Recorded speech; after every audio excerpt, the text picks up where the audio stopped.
let's start from predictive machine learning to generative AI. That's a journey we are making. So financial crimes and compliance this keeps evolving, and predictive machine learning learns pattern from historical data, and GenAI has potential to assist in bringing clarity to complex alerts and regulations. Because in financial crime, the primary thing what you do is basically you have the data, you look into the data, and then create alerts that will be investigated or not investigated. So where GenAI can help is basically the potential to assist in building clarity to the complex alerts and provide an understanding of the regulations which are pertaining to them. So both must work together for stronger defenses. The summary of this slide, which will be in the end as well, but it is that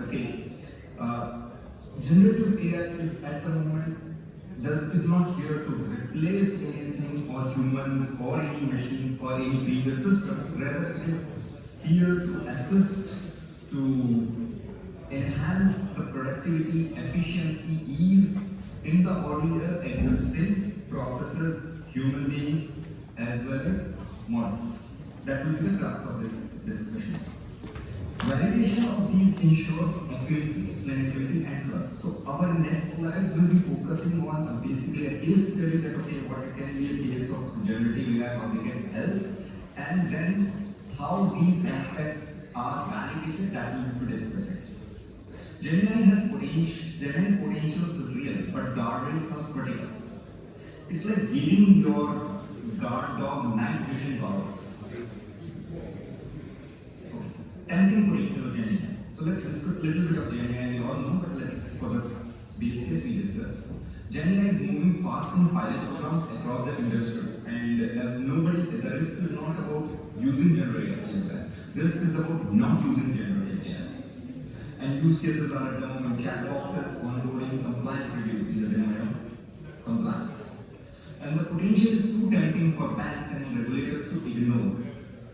But early pilots expose fragile points like hallucinations, retrieval gaps, prompt drifts. And without validation guardrails, exploration can turn into exposure towards the risks. So, it's like hotcake, too tempting not to try, but check the ingredients first. Okay, case study. AML compliance assistant. So we will be talking about So how generative AI systems are built in practice, that we will be discussing. We will discuss an internal assistant for AML compliance teams. It guides this tool.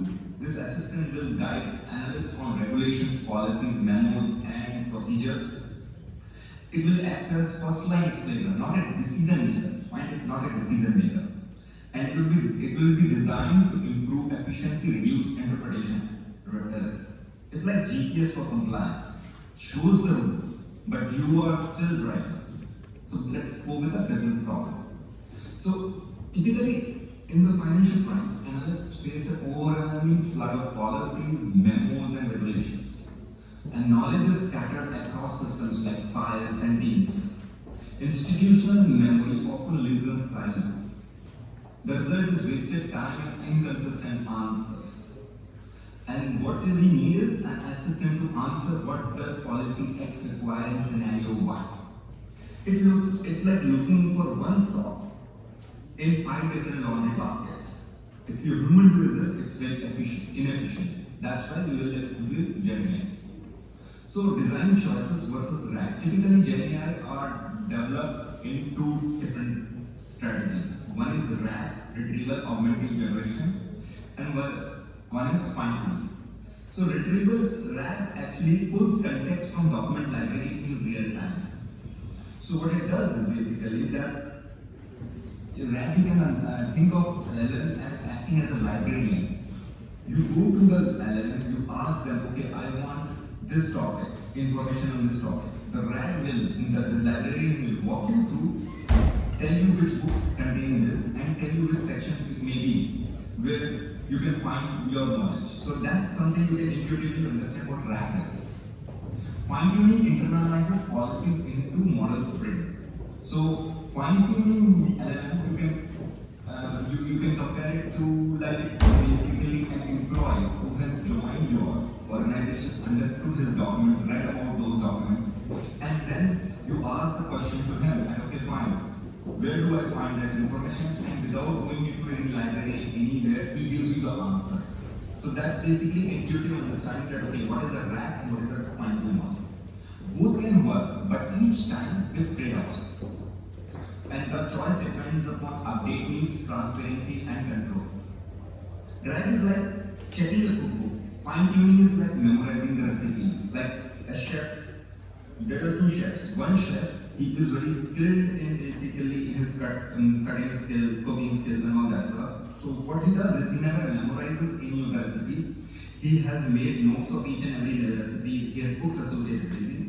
And if you give him what exactly you want, he will prepare by reading all those recipes, all those books, and give you the answer. Okay, this is how you prepare.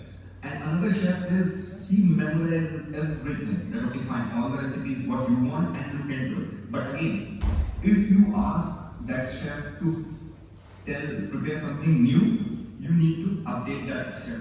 He needs to memorize the new information. So those are the challenges of fine-tuning. I will discuss because we have short time, 20 minutes, so I will just focus on RAG advantages at the moment. RAG retrieves and authorizes sources at runtime. So as I told you, like a librarian example, that okay, it retrieves, you go to the library, and then you say that okay, fine, I want this particular history book. So he will walk you to the library, show you the exact section, and if there's a good librarian, he'll show you and open the book and tell you, okay, fine, this is the section what you're talking about, that's what you're looking for. Here it is described. That's what RAG will do. It answers grounded on the latest documents, and that depends, the strength of librarian depends upon how new the books are. If the books are old, librarian cannot do much. You need to keep your library updated. I think you've got the gist. Okay? It is easy to update. Just add new files to the library. Again, we are like, though your library needs to be updated, but it is not a very difficult job. All you have to do is that some new versions of books have come. All you have to do is you just need to update those versions, and either you add the new books of new version, or you remove the old versions and replace them with the new version books. It is transparent and auditable with direct citations. As explained in the librarian example, intuitively, exactly RAG-based LLMs, GenAI models work like that way. They are very transparent. They won't give you, if you prepare them right, they won't give you additional information from their own hallucination. Chances of that are less. And they give you direct citations from what they infer. Now, this infer, if they are even hallucinating, you can directly track them that okay, fine, it is written this, but you are inferring wrong. So that's basically understandable. But at least the mistakes are practical. It reduces the risk of outdated or hidden knowledge. You won't hallucinate much if you retrieve and then generate, because the scope of hallucination is decreased. Intuitively, this is basically the intuitive understanding. Okay, so why choose RAG for AML compliance? It's tractable, modular, and explainable, avoids hidden drift from fine-tuned weights. Because whatever happens is that, okay, let's go back to the chef example. See, a chef who has memorized all the information, when, let's take an example of the chef. Chef is basically expert in cooking French cuisine, okay? Now, if you ask him to prepare something Italian, this particular chef never says, okay, I don't know Italian. He will try to figure it out something Italian, but in the French domain, which is, again, you don't want that actually. It provides, the RAG base basically provides citations to different outputs. And it is easier to align with SR 11.7 guidelines, which is basically the model risk management guidelines issued by US Bank. It builds trust with both users and regulators. It's like using Lego blocks. You can see every piece and swap them when needed. So let's have a bigger picture, okay, what a typical RAG pipeline is. So from the very fundamental way, RAG pipeline looks is like, okay, you start with a very big document, which is the domain knowledge, the data, what you have in hand, which is the scope of your project. You divide the data into small documents, and this process is called chunking. You chunk the data. Then you do an embedding process. Why embedding process?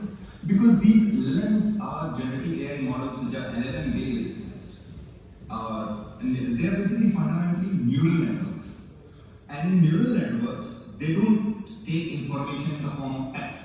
They only take information in the form of numbers, which is vectors or matrices. So this embedding process basically what it does is once the chunking is done, that chunking is basically you divide the big document into small documents, and then each small document is basically embedded and then converted into vectors. And this vector goes into a vector storage. And it is specialized vector storage, not a normal database like what we have in this normal SQL database or Oracle database. It's basically contextual vector storage. We'll come to that later in the subsequent slides. And then what happens is that you have a storage vector, then you make a query. And that query is converted again into a vector which is in line with the same structure, similar structure of these vectors. And then the retrieval process is there based on this vector. What is the relevant information? That retrieved information is there, and then augmentation is there with the query, and then prompt is there, and then LLM infers from these prompt the information to the user. So fundamentally, in the part of generative AI is actually you all have used ChatGPT. It's very fundamental. It's not difficult at all. When you're using for your personal basis, it is very good. But when you're using for compliance, you need to be valid. You need the validation. So first thing what you have to do is basically chunking validation. That okay, you need to check the coherence, coverage, and metadata. We will discuss all these chunking, what is chunking in more detail in the next slides. Embedding validation. So this part, embedding, these vectors are there. This embedding structure needs to be validated. There's semantic fidelity. We will discuss what semantic fidelity in the next slides. Don't worry. Prompt validation. That okay, when the prompt is done, how strong the prompt has been created, because this prompt will be dynamic.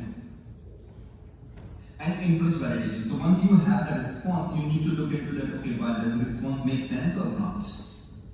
So that's basically the data RAG pipeline. So now each layer has its own spotlight, and you see it likes work. Each is very important. Any breakage here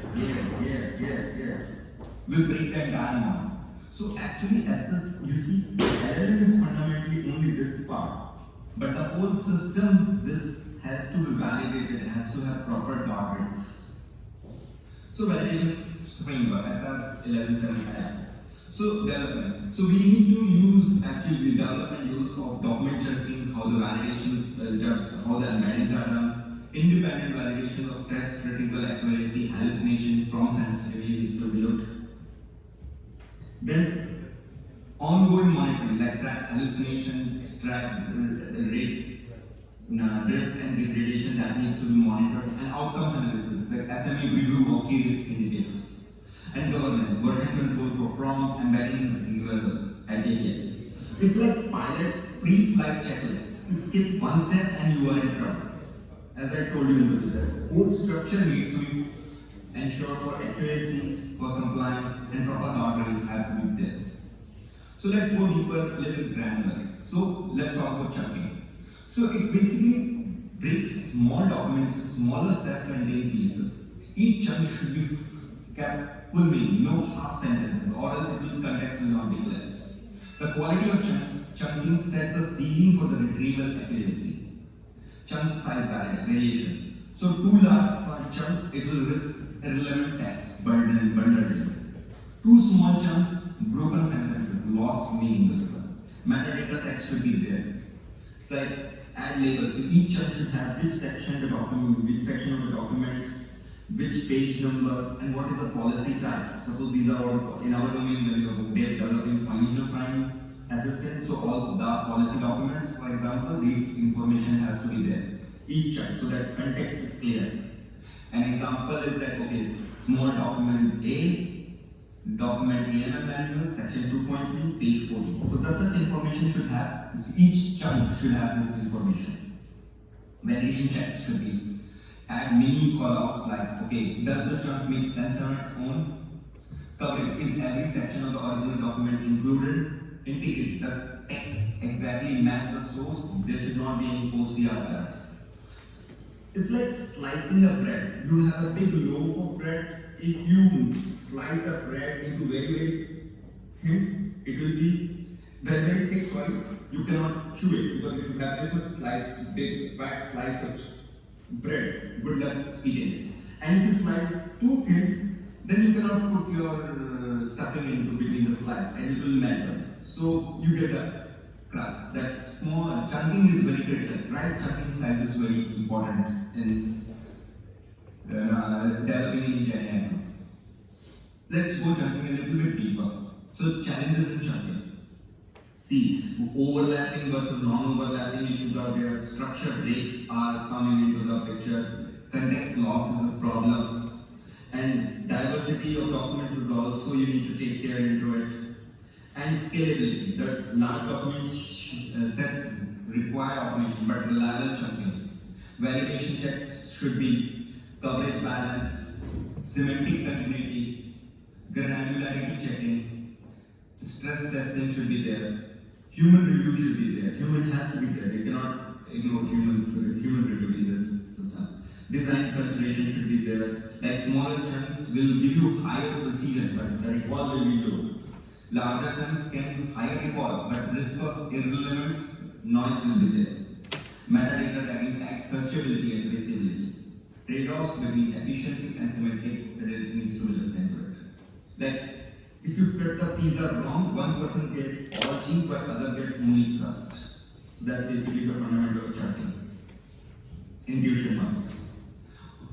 So now let's get into the embedding process. What exactly embedding is all about? Embedding process. So it's transformed each chunks into numerical vector. As I described, as I mentioned previously, each small document, because neural networks, these LLMs are neural network based and they cannot understand anything text, so they will be converted into vectors. It stores meanings, not just words, and help retrieve find right. The key step is quality of embeddings. Validation checks are, does embedding capture the right meaning of AML regulatory context? Precision, do similar queries retrieve true relevant chunks? Cross-check against bold set of expert queries. Like turning a book into barcodes, you need the scanner to read them right. Sorry. Embedding will go a little bit deeper. So challenges in embeddings are, same word can have different meaning, polysemy. Context loss, when service meaning overrides domain content. We'll look at this example. I have an example for that to make you understand intuitively. Bias risk from training data. Domain shift. General embeddings often miss AML legal nuances. Vector stores growth fast, need efficient retrieval. Let's look at example placement. Okay, this is an English word placement, and within AML, the context of placement is like this: the transaction shows sign of placement through small cash deposits. In general English, the placement of ATM was near entrance. In HR context, the candidate's placement in the compliance team is confirmed. So you see, there is one placement and actual meaning is also same in the three sentences, but the context is totally different. So that part, embedding should be strong that it captures these aspects of these nuances. So advanced validation checks are like, does placement link to AML package and not HR? Clustering testing, AML terms grouped correctly together. I think with this example, it is clear what clustering we are talking about, right? Because the context is clear. Outlier detection, spot embedding far from expected clusters. Cross-model comparison, check consistency across embedding models. Traceability, always link vector back to exact source. It's like sorting puzzle pieces. If one belongs to another box, the whole picture breaks. You have two puzzles, right? And you swap the pictures from one to other, context is lost. That's all about embedding. So now let's go a little deeper more, and we are talking about prompt validation. Prompt guide LLM on how to use retrieve chunks, acts like instructions or template.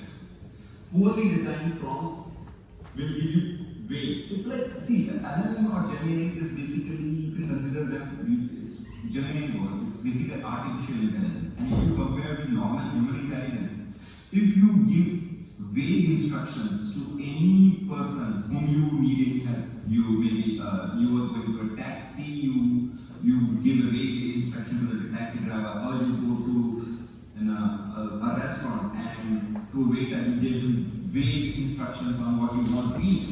They will give you vague dishes or vague places. It's not guaranteed that the taxi driver will drop you at the right place if your instructions or addresses are vague. So that same is with generative AI models. So validation checks are basically sensitivity, grounding, adversarial training. It's like giving directions. Say it wrong and you end up 3 blocks away. Prompt validation going deeper. So challenges and prompts. Small wordings. Prompts can be unintentionally biased with the response, and overbroad prompts lead vague to speculative text. Inconsistent formatting creates inconsistent outputs, and risk of prompt injection. Stress prompts, long queries, multiple clauses, or what if scenarios. Basically, if you have to put all the difficult prompts, but they should be not vague to test your generative AI. So let's take an example. Explain AML filing timelines versus what is the deadline for SAR must give the same answer. Prompt must not generate fake regulatory citations. Prompt should enforce escalation when uncertainty is high.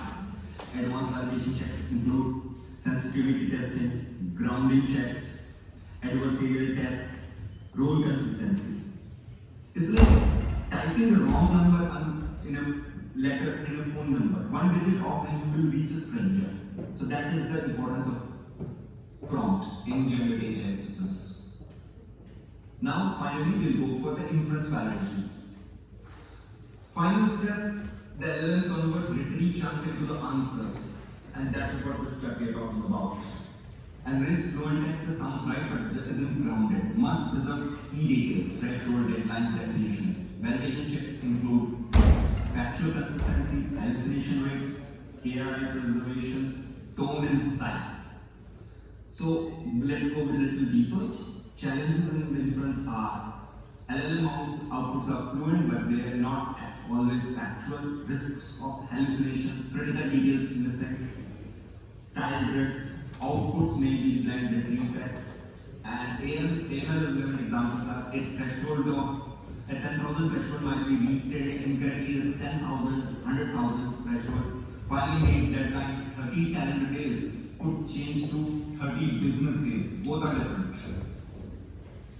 30 calendar days, we all know it's basically 1 day, 1 October to 30 calendar days, 31st October, and 30 business days, it is around 1.5 months almost. I think 1.5 months. Yeah, 1.5 months. Assistant might seek escalation advice and escalation citations, make up sections of AML laws and policies. This is the biggest, can be a nightmare for any regulatory analyst, that your generative AI starts hallucinating some policies which don't even exist. So advanced validation checks include factual consistency, hallucination strips, critical indicator checks, tone validation, and comparative review. It's like student writing a perfect essay, but on wrong textbook. Trust me, that happened. I had a friend when I was in college, the exam was of physics, but the guy studied for chemistry. Don't tell me what happened afterwards. Don't ask me. So key takeaway. So now key takeaway is predictive machine learning models assess financial crime likelihood using patterns in historical data. Generative AI complements them by clarifying alerts and complex cases. They provide context from policies, memos, and regulations. They enhance understanding for investigators and regulators. And validation ensures results are consistent, explainable, and defensible. And together, detection and explanation gives you stronger financial crime prevention. Like having both a smoke alarm and fire marshal. One detects and other explains. Thank you. Thank you so much.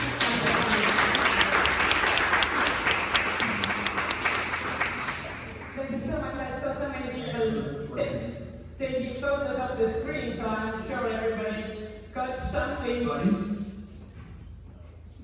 Sorry. I guess it's not going to go through at the moment, but it's okay. We don't have time for the questions at the moment, but don't go too far. The summit will continue on the main stage. It's a wrap over here. Thank you so much for attending this Money and AI track. I'm so happy that you enjoyed it. I'm sure the speakers were all so insightful and you got